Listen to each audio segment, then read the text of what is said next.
Boa tarde a todos.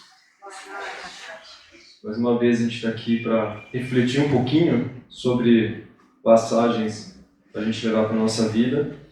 E o livro de hoje é sobre vibrações de paz em família. Vocês acham que isso é importante? Bastante, né? A gente fala muito de paz, mas a paz não é um movimento que vai acontecer de mãos cruzadas, né? É fruto de uma questão interna, e hoje a gente vai falar sobre um dos temas que é confiança e fé, que diz muito respeito a atitudes nossas, portanto, a ação. Irmãs do Foco, que vai ser que vai psicografar através de Vanderlei de Oliveira, vai pegar um trecho do Evangelho de Mateus, que diz: tocou então os olhos deles, dizendo: seja-vos feito segundo a vossa fé. Veja que tem uma condição: seja-vos feito segundo a vossa fé. Então tem uma questão da própria força do indivíduo. Primeiro trecho que ele coloca é: confie e trabalhe incessantemente. Então não basta confiar, é preciso também trabalhar. E um exemplo que nos vem, que foi muito bem ilustrado naquela série The Chosen, que mostra a parte toda, né, do Cristo e do Evangelho, é daquela mulher que era considerada uma mulher que tinha um fluxo de sangue. Era um fluxo de sangue contínuo, tinha uma hemorragia contínua. E naquela época, ninguém podia entrar no templo se tivesse com algum tipo de escoamento, sangue ou questões do gênero. Acreditavam que tornavam impuro. Então aquela mulher era completamente isolada. A exemplo dos leprosos, né, daqueles que tinham a hanseníase. E aquela mulher ficou sabendo que tinha um rabi que poderia curar as pessoas. E ela, no íntimo dela, falou: se eu conseguir chegar perto dele, e só de tocar as vestes eu vou ser curado. Só de tocar as vestes. E aí foi ela. Era um dia que tinha uma multidão, muitas pessoas, né, já sabiam da presença de Jesus ali, e era difícil chegar perto. Até os apóstolos tinham dificuldade de conseguir conter a multidão. Ela consegue atravessar ali aquela barreira e ela toca na veste do Cristo. Naquele momento, estava aquela celeuma, todo aquele barulho. O Cristo para, olha para trás e diz: alguém tirou virtudes de mim. Então tenta imaginar a cena. Um monte de gente. De repente, alguém toca na veste e fala assim: alguém tirou virtudes de mim. E veja que palavra bonita. Tirou virtudes. O que é virtude? Essa palavra, virtude, também ela pode ser traduzida como poder. No Novo Testamento, etimologicamente falando, ela está escrita como dinamis, em grego. Dinamis, que vem da palavra dinâmica. Né? O que é dinâmica? É uma força em movimento. Né? Ou seja, por que é importante falar sobre isso? O que é a fé? Força e movimento. Aí a gente pega, por exemplo, se a tua fé for do tamanho de um grão de mostarda, poderei falar para aquele monte, vai para lá e para cá, que assim acontecerá. Agora eu pergunto para vocês, existem grãos menores do que um grão de mostarda?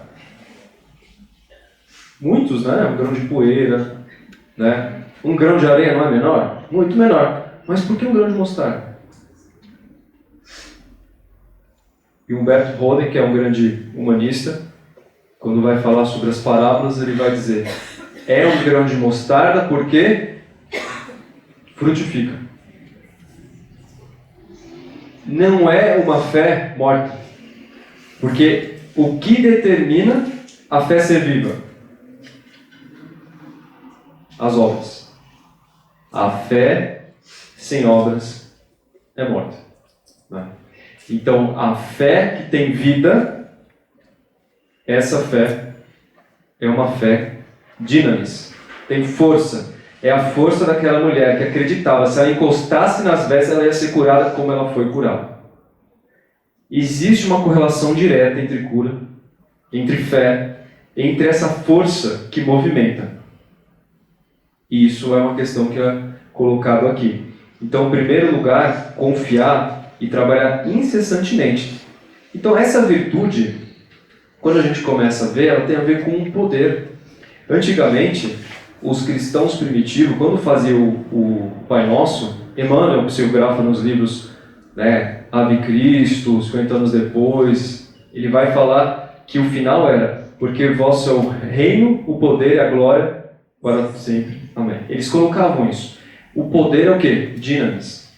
E daí fica a pergunta. Então tá, a gente está falando dessa força. Pergunta é: de onde vem a força? Ela vem de algum lugar. De onde que vem essa força? Será que o mundo nos oferece essa força? O mundo tal qual é? Será que o mundo nos proporciona essa força? Aqui uma reflexão muito importante. Porque quando Pilatos perguntou para Cristo: vós sois rei? O que ele disse? Silenciou. Porque não entender. E ele disse: meu reino não é desse mundo. Então, da onde vem a força? Aí a gente lembra também de uma passagem que sempre povoou nossas imaginações: Sansão e Dalila. Lembra de Sansão e Dalila? Cuidado com a Dalila, né? Com a Dalila, etc. Daquela questão. O que isso mostra? É um profundo ensinamento, né? Porque Sansão, ele era um juiz. Se ele era um juiz, ele era um líder de Israel. E Sansão, ele era considerado um nazireu. O que é um nazireu? Não é nazareno. Nazir é aquele que se separa. Ele devotou a vida dele, não para os prazeres mundanos, para as questões mundanas, mas para um encontro místico. E aí, os filisteus querem derrotar Sansão, e eis que surge Dalila. Dalila se apaixona, quer dizer, ao contrário, né? Sansão se apaixona por Dalila, e Dalila faz um acordo com os filisteus para entregar o segredo de Sansão em troca de moedas. Até que, depois de muita insistência, diz que ele vai revelar o segredo dele, que era qual? Cabelo. Aí fala assim: nossa, mas por que o cabelo traz força, né? Não é o fato do cabelo, é o fato que os nazires, eles faziam votos de não cortar o cabelo.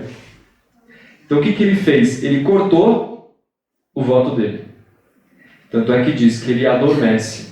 Então imagina a cena, colocando aqueles incensos, né, todos aqueles ópios, aquilo vai adormecendo, corta o cabelo. O que acontece? Perde a força. E aí o que fazem? Vão ali, conseguem prendê-lo, algemá-lo, cegá-lo e escravizá-lo. A pergunta é: a força vinha de Sansão? Da onde vinha? Bom, né? Todos os apóstolos quando curavam, não fui eu que curei, foi o Cristo. O próprio Cristo quando curava, foi a vontade do meu Pai. Então, quando a gente entende da onde vem a força, aí vem o ensinamento de se conectar a essa força. Porque aqui, justamente é falado, o que ocorre quando não cultivamos a confiança. O que ocorre quando a gente não cultiva a confiança? Sabe o que acontece? Nós perdemos a esperança. E qual a única coisa que não pode perder? A esperança. Divina Comédia. O que está escrito? Lasciate ogni speranza, voi che entrate. Ou seja, desde toda a esperança, vocês que entram. Entram onde? Nos portais, como coloca ali na Divina Comédia, do inferno. Ou seja, não tem esperança. E Dante vai dizer, isso é importante ler, no meio do caminho de nossa vida, no caso da vida dele, dizem que ele tinha uns 35 anos, né? Porque naquela época a expectativa de vida era diferente. Achei-me numa selva escura, onde a reta via se havia perdido. Olha aqui Dante trazendo uma metáfora importante. Vocês, algum momento da vida de vocês, já estiveram numa floresta ou numa selva e começou a anoitecer? Já aconteceu?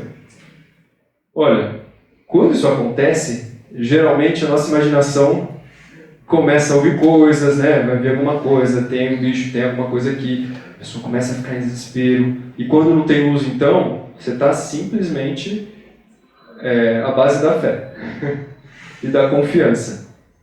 E o que é essa selva escura?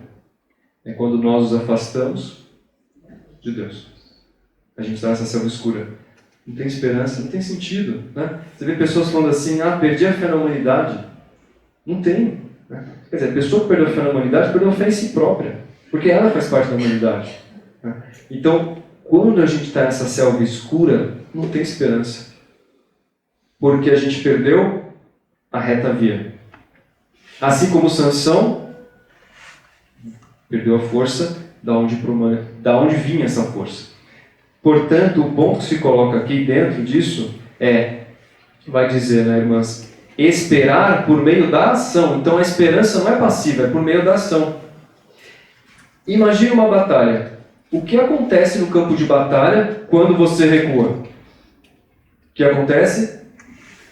O inimigo vai ganhar território. Certo? Quanto mais a gente recua, mais o inimigo ganha território. É assim também na questão espiritual. Idêntico.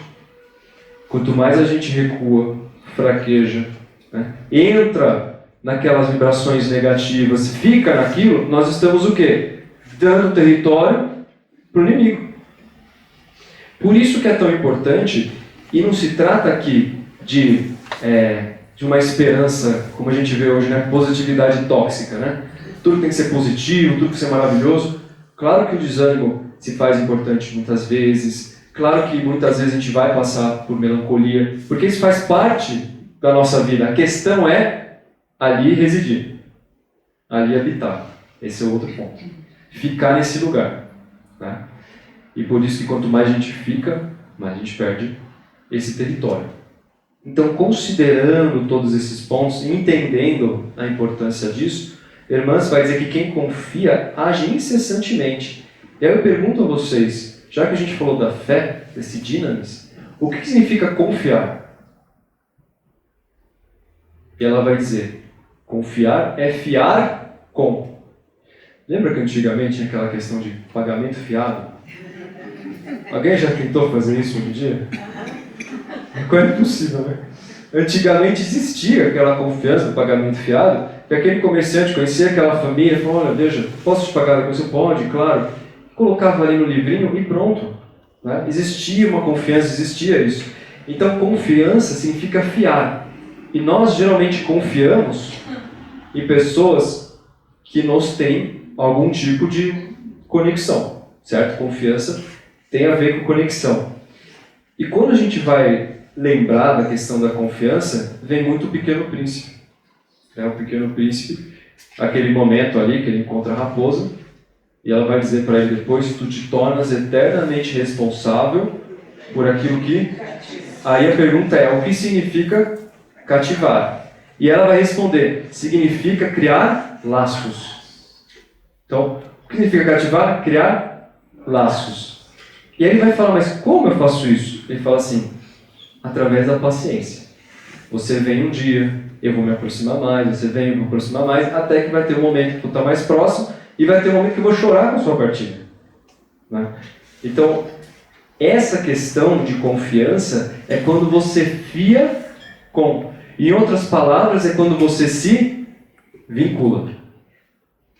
E aqui vem um ponto capital. Porque tu te torna eternamente responsável por aquilo que cativas. Pergunta é, o que te cativas? Né? Aí a gente vai para o Evangelho. Aonde estiver o seu tesouro, aí estará o seu coração.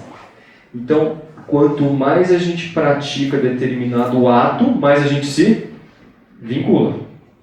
Então, uma pessoa que fuma constantemente, ela se torna tabagista. Uma pessoa que bebe com frequência se torna alcoólatra. Né? Então, ou seja, ela está se vinculando a essas questões. Então, a gente pode tanto se vincular por vícios, como por virtudes.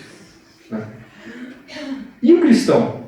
O que determina um cristão se vincular a questões elevadas? E a resposta, mais uma vez, são as obras. Reconhece-se o verdadeiro cristão segundo as suas obras. Através das obras que reconhece o cristão. Então, nesse aspecto, quando a gente começa a ver tudo isso, nós começamos a entender o que é esse vínculo. E isso é muito importante, porque muitas vezes nossa atenção está direcionada para aquilo que tira a nossa força e não nos dá força. O ponto é, o que nos dá força de verdade na nossa vida, é isso que a gente tem que buscar. Porque o que tira a nossa força tem muito. Quando a gente está no piloto automático, tudo que tira a nossa força aparece. Porque virtude não é piloto automático. Virtude é a vontade direcionada em prol de algo maior. Ou será que, se eu não fizer nada, eu vou virar paciente? Paciência tem uma ação. A virtude tem uma ação. E o exemplo que a gente pode pegar em relação a esse vínculo são varetas. Você pega uma vareta e você quebra com facilidade, né? 2 também, 3 e 10. E 20. O vínculo é isso. Quanto mais você se vincula, mais você faz parte daquilo. Por isso que é tão importante a oração, a prece. Que é uma forma de a gente se vincular com a força. Então, nesse aspecto, né, buscando tudo isso, a informação, né, que é importante que a irmã vai colocar, é que nas lutas da rotina nunca faltará apoio. Mas ela coloca uma condição. Se você conseguir estender o fio da confiança em direção aos planos superiores da vida.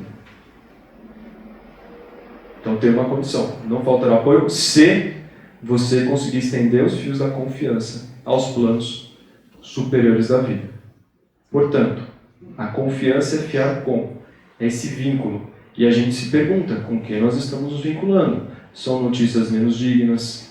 Será que são informações que não traz para a alma, né, uma elevação? E a fé, essa força, esse dinamis, como que a gente está colocando esse movimento? Será que a gente está perdendo essa força e deixando, por assim dizer, o inimigo tomar posse? Será que a gente está nessa selva escura e poderia talvez iluminar de uma forma mais ostensiva? Essas são as questões que a gente se coloca. Né? Mas para que a gente tenha esse caminho da paz, temos que desenvolver a confiança e a fé. Eu queria encerrar com uma frase do Chico Xavier, que é muito bonita, que ele diz assim: a tristeza olha para trás, a preocupação olha para baixo, mas a fé olha para cima. Que assim seja, graças a Deus.